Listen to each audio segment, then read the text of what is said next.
Este video es auspiciado por Julio Aquino. Julio Aquino, asesor de seguros. Solamente debes escanear el código QR y estás asegurado.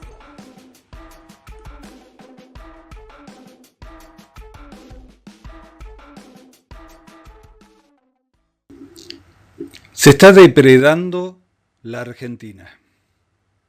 Se están llevando nuestros recursos pesqueros, nuestras riquezas pesqueras.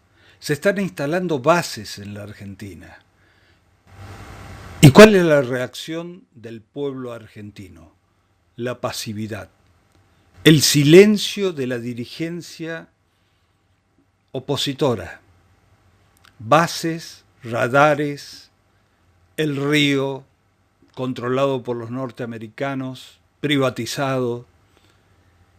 ¿Qué nos falta a los argentinos o qué nos pasa a los argentinos que no tenemos el nivel de patriotismo para defender lo nuestro?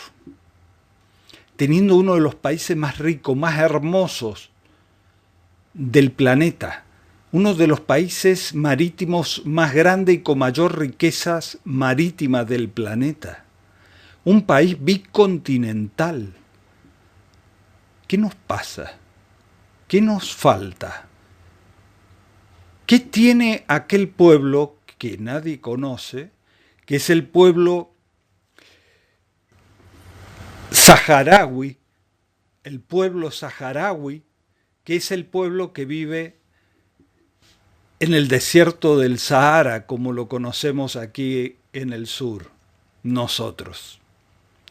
Ahí hay un pueblo que no tiene Estado, hay un pueblo colonizado, hay un pueblo que ha sido y es víctima del colonialismo permanente, pero está ahí resistiendo.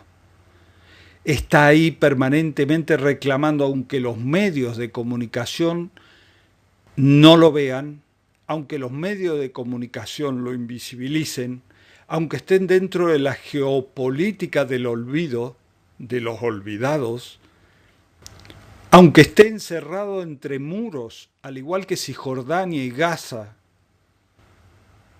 el muro de Berlín, siendo saqueado, y uno dice, pero viven en el desierto, y sin embargo se quedan, a pesar de todos los pesares, y defienden su identidad, y defienden su cultura, y defienden nosotros, que lo tenemos todo. ¿Cómo puede ser que lo perdamos todo por falta de patriotismo?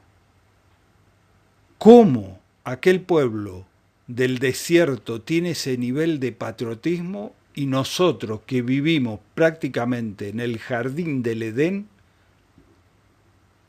lo regalamos todo? Por eso convoqué en este video, y te invito a que lo veas, a Taleb Al-Salem. ¿Quién es Taleb? Taleb es un muchacho, un joven analista geopolítico de ese pueblo, del pueblo que vive en el Sahara. Y desde allí creo que tendrá un par de lecciones para darnos y contarnos cómo ve al mundo en su contexto desde allí, desde el Sahara occidental. Acompáñame en este video.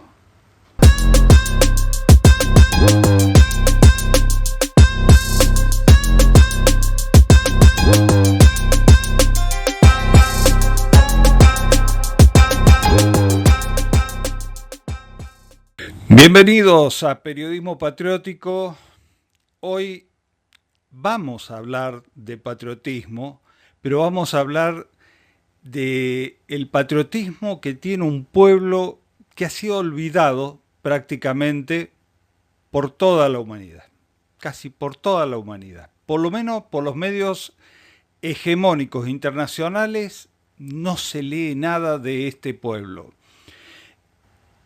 Y creo que tenemos, especialmente los argentinos, mucho para aprender del arraigo de un pueblo que vive Nosotros aquí en la Argentina decimos el desierto de Sahara y es Sahara.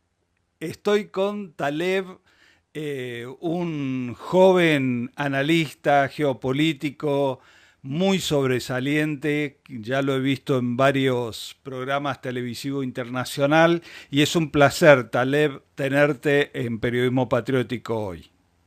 El Bienvenido. placer es mío. Muchísimas gracias por invitarme y para mí es un gran placer estar con usted, don Alejandro, hoy aquí para, pues eso, tratar varios temas, ¿no?, de interés general y yo creo que mucha gente quizás no haya oído hablar mucho de estos temas, pero es muy importante que hoy Por estemos los eso dos aquí mismo, para hablar de ello. porque mucha gente no ha oído hablar porque está tapado y vos me vas a decir por qué está invisibilizado el conflicto de un pueblo-nación que no es reconocido como Estado, que está bajo el dominio colonial, según tengo entendido, y que está, al igual que parte del territorio argentino que está tomado por la OTAN, como Malvinas, la conocemos con nuestro nombre aquí, Malvinas, y que está en la Comisión de Colonización de las Naciones Unidas. Creo que fuiste invitado a esa comisión.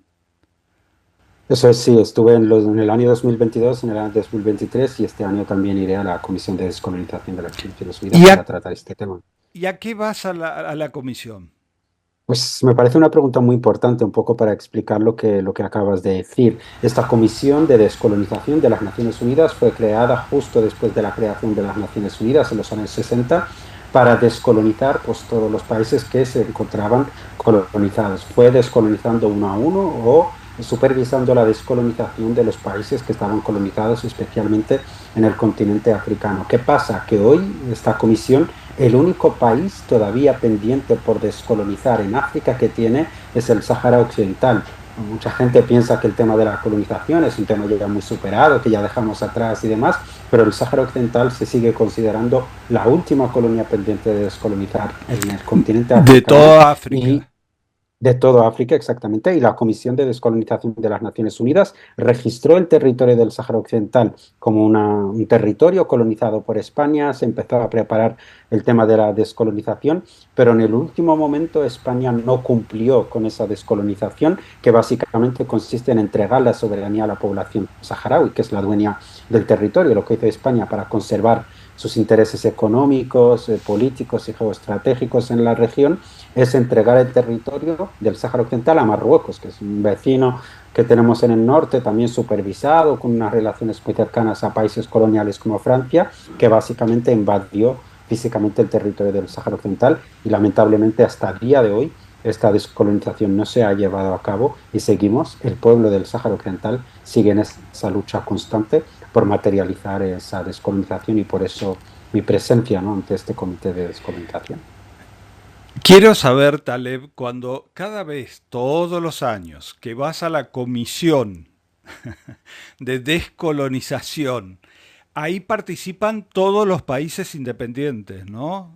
¿Tienen representatividad? Exacto, sí. Bien. ¿Qué te dicen todos los años? Porque vos vas, reclamás por tu pueblo, te escuchan, te dicen que sí, te dicen que no, te mueven la cabeza afirmativamente, te dan una palmada en la espalda. ¿Qué pasa? Lo que pasa es lo que está pasando actualmente con el pueblo palestino y también con otras causas, que es la completa ineficacia de los organismos internacionales, especialmente de las Naciones Unidas. Lo que te dicen en papel, en las resoluciones que ellos sacan, en las declaraciones, es que tienes toda la razón, es verdad, se trata de una cuestión de descolonización, es verdad, hay una fuerza ocupante, es verdad, hay un imperialismo, un colonialismo en tu territorio, tienes el derecho a la independencia, a la descolonización, pero básicamente te lo reconocen en un documento. No hay un trabajo práctico para llevar a cabo esa descolonización. Y yo siempre pongo el mismo ejemplo, digo, sin, o sea, sin recurrir a teorías conspiranoicas y demás, que lamentablemente nos hemos dado cuenta, especialmente el pueblo saharaui, el pueblo palestino y demás, que estos organismos internacionales como la Unión Europea, las Naciones Unidas y demás, tan solo son una herramienta en manos del gran poder para justificar las guerras cuando quieren hacer guerras, es decir, para, digamos, justificar la invasión de Estados Unidos a Irak, para condenar rápidamente la intervención de Rusia en Ucrania, han tardado menos de 24 horas, mientras que para cuestiones como Palestina llevan 75 años, cuestiones como el Sáhara Occidental llevan 50 años sin hacer absolutamente nada, por lo cual yo creo que esto refleja su ineficacia y refleja también que lamentablemente tan solo son una herramienta en manos de ese gran poder hegemónico que es el de Estados Unidos y el de Sí, Occidente. yo creo que se han inventado incluso palabras para restarle valor a cierta información. Por ejemplo, conspiranoico, que no suene conspiranoico, te dicen, ¿no? Cuando vos decís, no, todo esto son instrumentos que sirven para el imperialismo, no para la descolonización, sino para fomentar el imperialismo o esconder formas imperiales de dominación y entretener a la población con declaraciones como la que te dan todos los años a vos y a tu pueblo.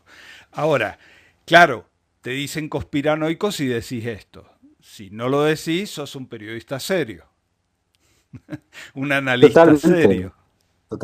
totalmente, porque lo que tenemos que entender o tenemos que partir de la base de que las Naciones Unidas es una organización donde están todos los países y toman decisiones, todo es muy democrático, muy bonito, ¿no? Pero luego se olvidan de omitir la parte que no es democrática, que hay solo 5 países que tienen derecho a vetar cualquier decisión que tomen el resto del mundo, ¿no? Entonces sí que es verdad que somos etiquetados de conspiranoicos, de locos incluso, ¿no?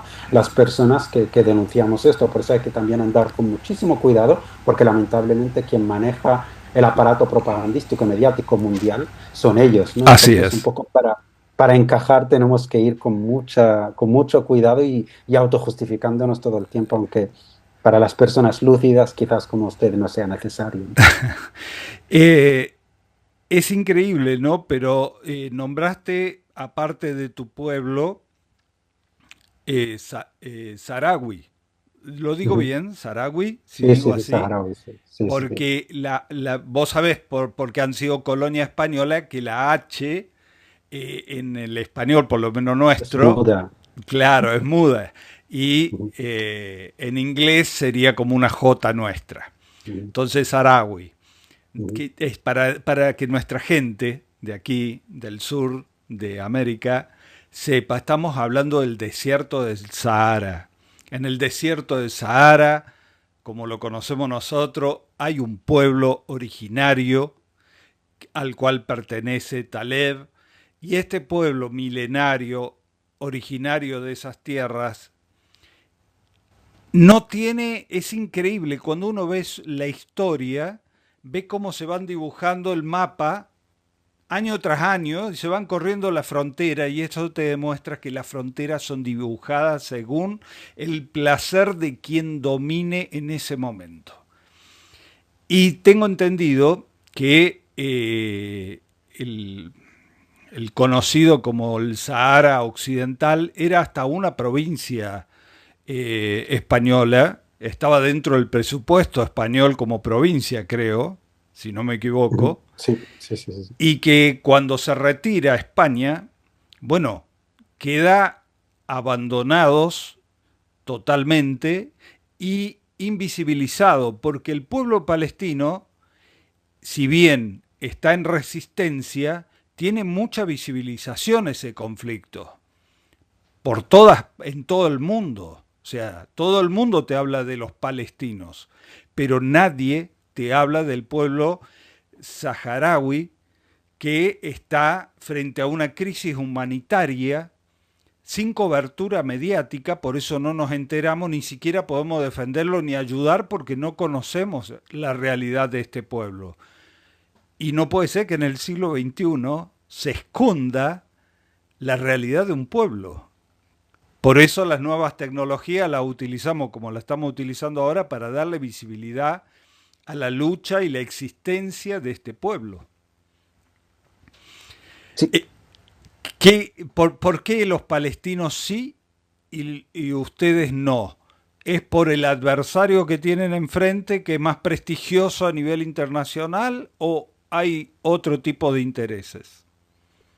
Obviamente hay muchos intereses, me parece una pregunta muy interesante. De hecho, nosotros tenemos, o sea, los saharauis somos conscientes de que no contamos con muchísimo apoyo dentro de los países árabes, musulmanes y demás, como por lo que cuentan a lo mejor el pueblo palestino, pero porque también en la cuestión palestina hay un trasfondo religioso, ¿no? Que es ese choque de civilizaciones, ¿no?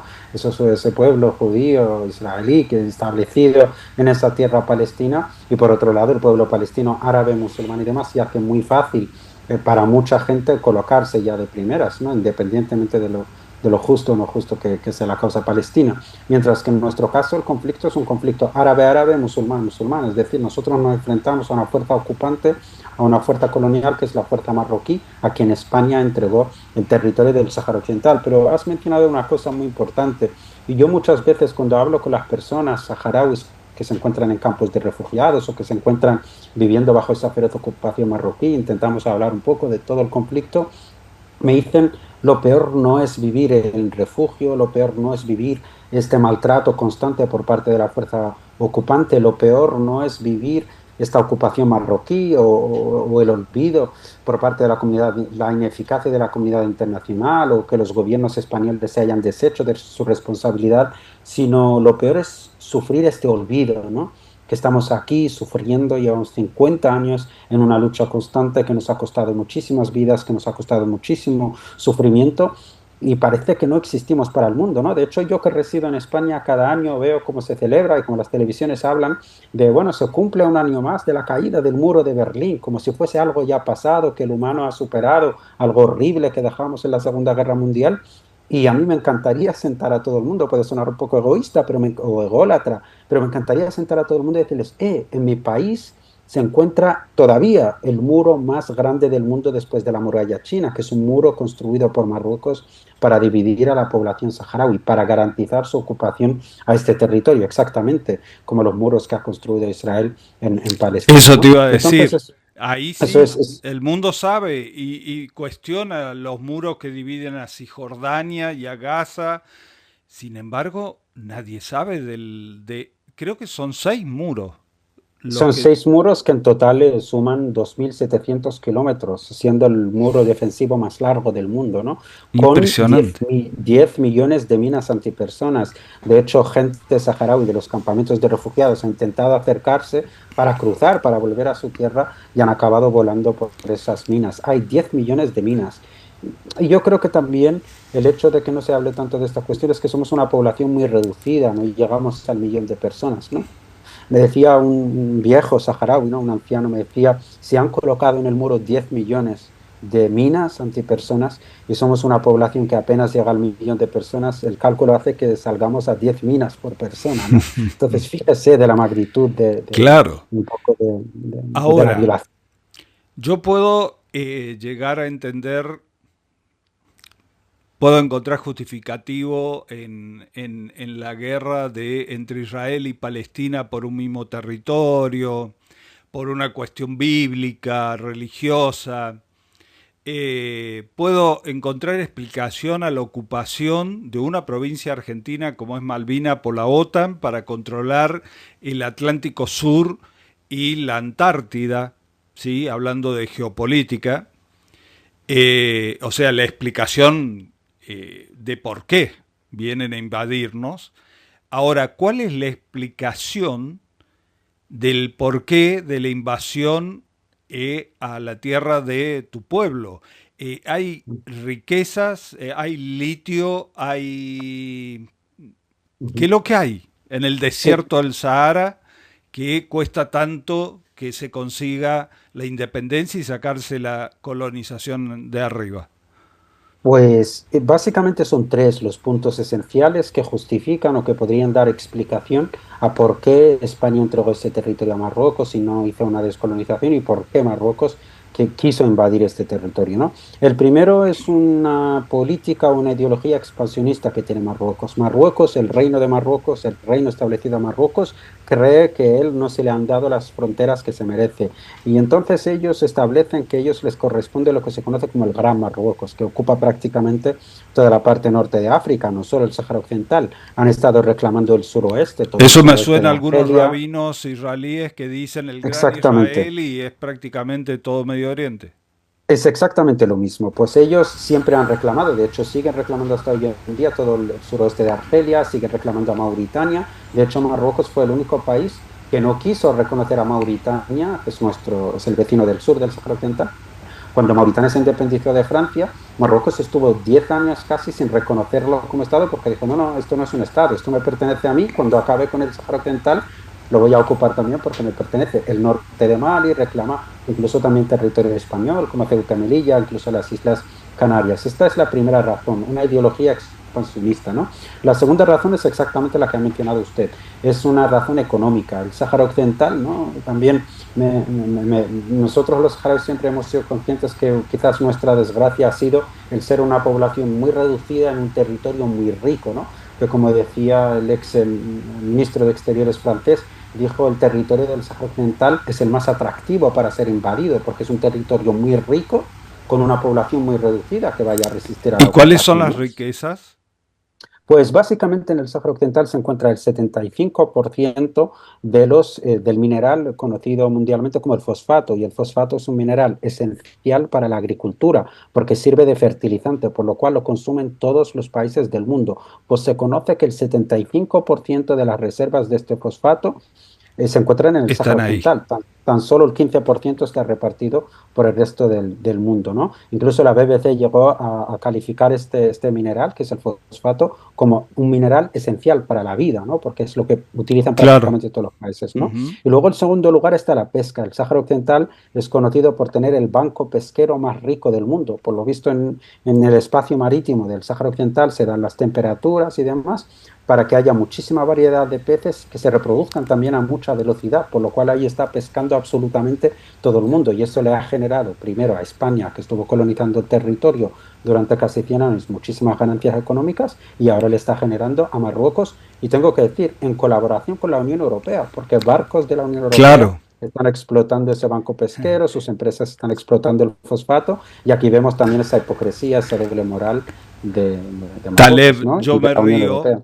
porque si entras a mi canal vas a ver que también he denunciado, porque Argentina es uno de los países con extensión marítima más grande del planeta también y rica, la extensión más grande en el sur de América, rica en pesca, en todo lo que pueda, pero se lo llevan las mismas compañías, los mismos nombres, las mismas firmas que son las que saquean al, al pueblo saharaui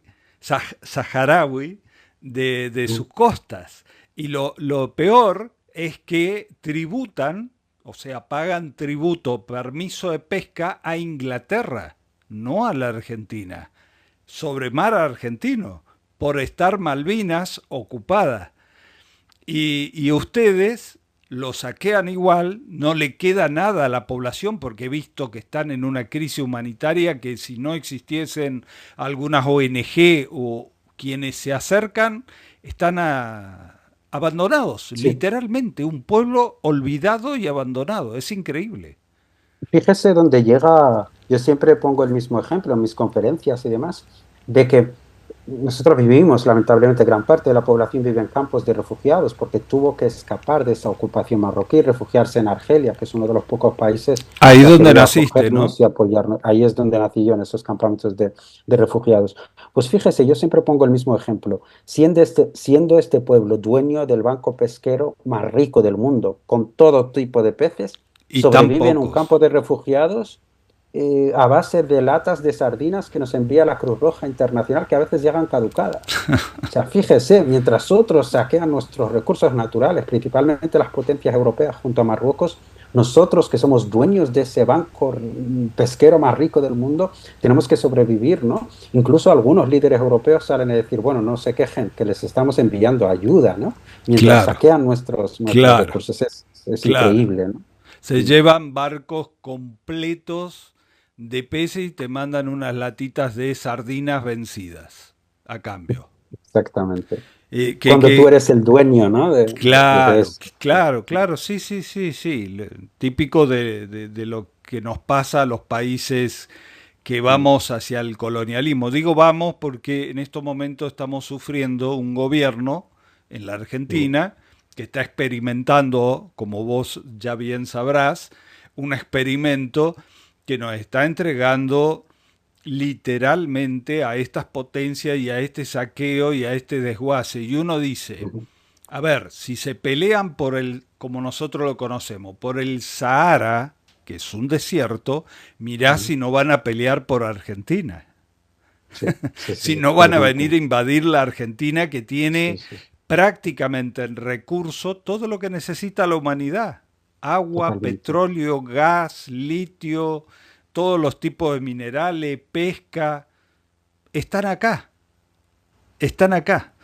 Y uno dice, bueno, cuando ve la experiencia de ustedes, uno encuentra explicación también por qué nos pasa lo que nos pasa a nosotros. Ahora, Taleb, te saco de la realidad propia de tu pueblo-nación Ujú. y te llevo a este mundo. ¿Cómo ves el reordenamiento del mundo? Porque aquí, desde la Argentina, el gobierno de Milei se ha encolumnado geopolíticamente con los Estados Unidos, Gran Bretaña e Israel, incondicionalmente. Cuando teníamos la oportunidad de sumarnos a los BRICS y ir abrazado a ese otro mundo multipolar, naciente y creciente. Bueno, nosotros estamos aquí. ¿Vos cómo lo ves desde allí? Eh, Creo que ha habido una fórmula que se ha aplicado desde la Segunda Guerra Mundial, ¿no? Donde salió como vencedor ese Occidente o que se autoproclamó como vencedor. Y hasta el momento no podemos negar que Estados Unidos, liderando ese mundo occidental, esa política neocolonial, porque las nuevas formas de colonizar, no solo en África, no solo en el Sáhara Occidental, sino en muchísimos países que están bajo el título de países independientes, pero que se ha mantenido una política neocolonial y también lo están sufriendo muchos países en Latinoamérica, incluso en Argentina. La nueva forma de colonizar no es a través de hacer que el territorio sea mío a efectos legales, a efectos jurídicos, es dejarte una independencia ficticia, artificial, pero expropiarte de todos tus recursos naturales y de tu soberanía, es decir, que el gobierno que esté en ese país esté bajo mis órdenes en su política nacional e internacional y en su política económica, y que todos los recursos naturales del país estén bajo empresas que yo manejo como gran potencia, ¿no? Pero yo creo que esa fórmula que se ha establecido por Estados Unidos y por Occidente es una fórmula que ya venció o está venciendo. Es una fórmula con una fecha de caducidad y creo que los pueblos en esto que se conoce ahora como el sur global, en Latinoamérica, en Centroamérica, en África, incluso en Oriente Medio, en algunas partes de Asia, se han dado cuenta que esta fórmula de imponer, ¿no? Porque si hacemos un pequeño análisis, vemos que Occidente y Estados Unidos siempre vence o siempre sale como ganador solo generando el caos. Es decir, vamos a generar caos económico, caos social, caos político, vamos a financiar a este grupo armado y a este otro en África que se maten entre ellos, pero seguiremos saqueando los recursos naturales. Entonces creo que el mundo hoy presencia una alternativa que se presenta a través de ese bando chino-ruso, que se presenta a través de los BRICS, también donde está presente Sudáfrica, donde está presente India, donde están presentes otras naciones, que presenta otro modelo distinto. No sabemos si mejor o peor, porque yo tampoco soy de los que le gusta posicionarse Sí, sí, ideológicamente, sí. decir, esto va a ser la salvación. No sabemos si va a ser mejor o peor, pero es diferente, ¿no? Es completamente Y es diferente. mejor La, que uno solo frente al Y es mundo. mejor que uno solo porque presenta un mundo multipolar y porque también la experiencia, sobre todo en África, con las relaciones con China y con Rusia, durante todos estos años han visto que la entrada de China en sus países ha sido a través de acuerdos económicos que respetaban la dignidad y la soberanía del país, que construían infraestructuras, que querían que ese país tuviese éxito económico. Y por otro lado, las alianzas con Rusia vieron que Rusia venía a aliarse con ellos proporcionándoles armas para reforzarles, para que sean una fuerza que pueda defenderse, ¿no? Entonces, acostumbrados a que solo vengan a invadirles, a bombardearles, a tratarles mal, ¿no? Por parte de Occidente, por parte de esa fuerza hegemónica de Estados Unidos, se presenta este modelo muy interesante como una alternativa, ¿no? Entonces yo creo que inevitablemente, aunque en Argentina, bueno, tengáis ahora un presidente que quizás no lo haya entendido del todo y eso pueda que... pues, No, lo que sí, más pena me da es que lo eso es entiende. que el precio no solo lo va a pagar él, sino que quizás el precio lo El vaya a pagar el pueblo pueblo. argentino. El no saber entender que estamos en un momento de cambio, que el mundo inevitablemente se dirige hacia un mundo multipolar, que el dólar está cayendo, que grandes potencias como Rusia, como China, incluso como Egipto o Emiratos Árabes Unidos han decidido empezar a utilizar la moneda local en transacciones internacionales, haciendo que el dólar se desplome. Todos son indicios de que Estados Unidos está perdiendo ese poder absoluto. Y también si hacemos una pequeña lectura, ¿no? En las últimas votaciones que se hicieron en el Consejo de Seguridad y en las Naciones Unidas, que condenaban a Rusia por la guerra de Ucrania, vemos que más de 30 países africanos votaron en contra o no Sí. votaron. Ujú. Eso quiere decir, esto hace 20 años sería impensable, todos habrían votado Tal condena cual. porque desde Washington les habrían llamado. También la condena a China por el tema de Taiwán. Hemos visto un posicionamiento por parte de Latinoamérica y por parte de África muy escéptico, diciendo no vamos por ahí porque sabemos que estáis instrumentalizando esto, ¿no? Entonces esto nos hace ver que Estados Unidos está perdiendo realmente su poder.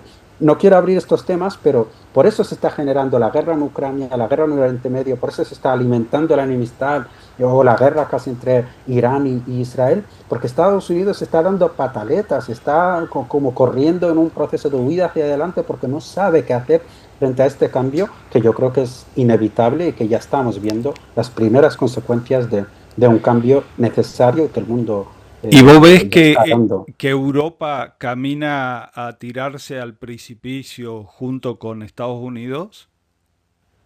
Totalmente, incluso Europa se encuentra en una encrucijada porque tenemos lo que hacen y lo que dicen los gobiernos europeos y tenemos lo que creen las poblaciones, ¿no?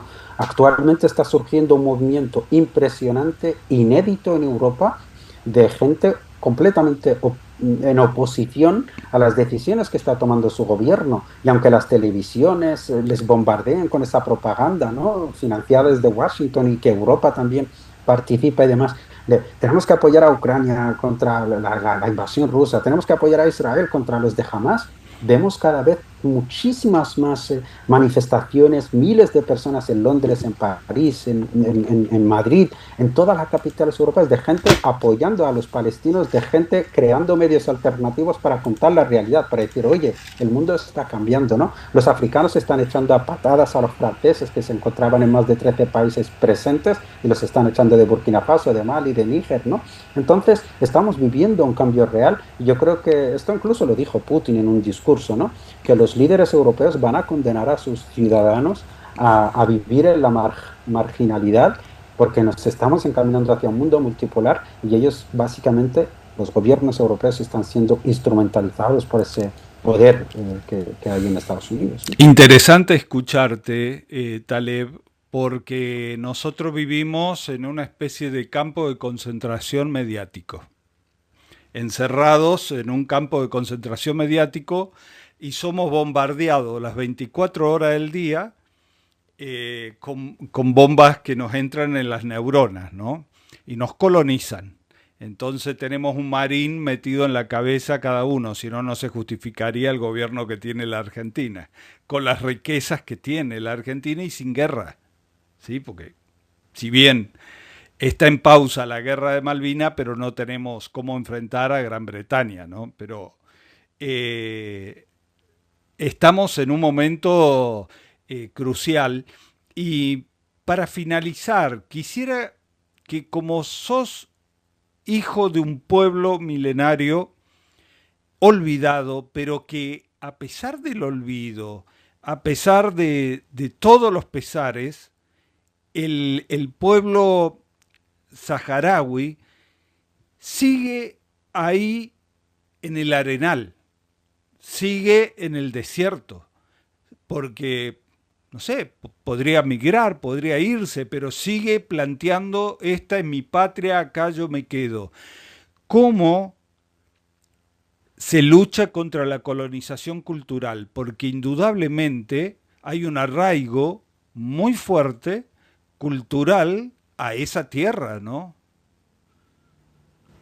Totalmente, o sea, yo lo que intento explicar siempre, y esto quizás solo lo entendemos las personas que sufrimos una ocupación o una colonización tan feroz, ¿no? Quizás los palestinos es el ejemplo que más podemos poner, de que nuestra lucha no consiste solo en luchar por un trozo en medio del desierto del Sáhara, es decir, este trozo es mío, no parte de un nacionalismo enfermizo, no es la lucha por una bandera, por un gobierno, por un ejército, no es una lucha por una ideología supremacista, es decir, yo me creo mejor y creo que esto es mío, sino que yo siempre pongo el ejemplo de que las personas siempre solemos, aquí me pongo más filosófico, solemos siempre cuidar a la parte más herida en nosotros, ¿no? Y creo que las personas que sufrimos una ocupación estamos completamente heridos en nuestra identidad, ¿no? Entonces, cuando tú agarras tu bandera, cuando tú te mantienes en el suelo de tu tierra, cuando tú luchas por una independencia, por una soberanía, decir, esto es mío, aquí han vivido mis antepasados, yo tengo una filosofía de vida, yo tengo una forma de vivir que está relacionada y arraigada a este territorio que me pertenece y no voy a permitir que nadie venga a imponerme su forma de vida, es una forma de luchar por tu identidad, por luchar por esa parte herida en ti, ¿no? Que es la parte de la identidad, ¿no? Entonces yo veo a mi pueblo, a pesar, como tú dices, de todos los pesares, muy agarrado a luchar contra esa ocupación, a luchar contra esa colonización y estamos convencidos, ¿no? De que tarde o temprano, porque también nos lo ha enseñado la historia y porque también lo hemos visto en Latinoamérica, en todas esas luchas anticoloniales, lo hemos visto en África, lo hemos visto en el sureste asiático, que lo más importante no es que tú tengas la bomba nuclear, que lo más importante no es que tú seas la fuerza más grande, más poder, con más poder económico, con más alianzas, sino el factor importante para vencer es la resistencia. Cuando un pueblo tiene confianza en que tiene un derecho, lucha por ese derecho y mantiene un proceso de resistencia durante generaciones. Tarde o temprano va a materializar ese éxito y esa victoria. Yo veo a mi pueblo convencido en que esa victoria se va a materializar, lo veo arraigado a su territorio, arraigado a su lucha y arraigado a su derecho, al igual que veo al pueblo palestino. Y creo que aunque sean tiempos convulsos en el mundo, después de la tormenta llegará la calma y esperemos que esa calma traiga la libertad y la soberanía para todos los pueblos oprimidos, entre ellos mi pueblo y el pueblo palestino. Con eso eh, terminamos porque vamos a finalizar este video con ese sentido de esperanza, pero no de la esperanza de esperar, sino la esperanza de que sí se va a poder liberar a estos pueblos y con el ejemplo de este pueblo invisibilizado como es el saharaui, espero decirlo bien, como lo pronuncian ustedes, saharaui, eh, porque has dado un ejemplo para los argentinos el tema de no perder nuestra identidad, de no de sentir orgullo de pertenencia a nuestra tierra. Y ustedes, a pesar del olvido, quien los descubre, como lo estamos descubriendo ahora nosotros, se contagia y dice, la pucha, ¿qué es lo que tiene este pueblo que resiste todo lo que resiste? Que a pesar que le pongan muros, está ahí. Que a pesar de todos los pesares, como yo decía, está con su bandera y va todos los años, Taleb, a la comisión también mentirosa de las Naciones Unidas, a plantear el tema de la independencia de su pueblo. Nos deja muchas lecciones para nosotros, Taleb. Ha sido un verdadero placer estar con usted. Gracias por ofrecerme este espacio. Y yo creo que estos actos, ¿no? Donde hablamos, donde conversamos, donde abrimos pequeñas ventanas, son los actos también de resistencia contra ese poder hegemónico, contra ese poder Tal cual. mediático, propagandístico. Y poco a poco, ¿no? Aunque seamos pocos ahora, tarde o temprano se va a materializar esa justicia. Y lo que estamos haciendo hoy es también un acto de resistencia. Así que muchísimas gracias. Ha sido un Así verdadero es. placer estar con usted y hablarle al público argentino. El honor ha sido mío y nuestro, compartido de todos nosotros. Muchas gracias por haber estado en este conversatorio. Gracias, Taleb. Gracias a usted, un Hasta placer. la próxima.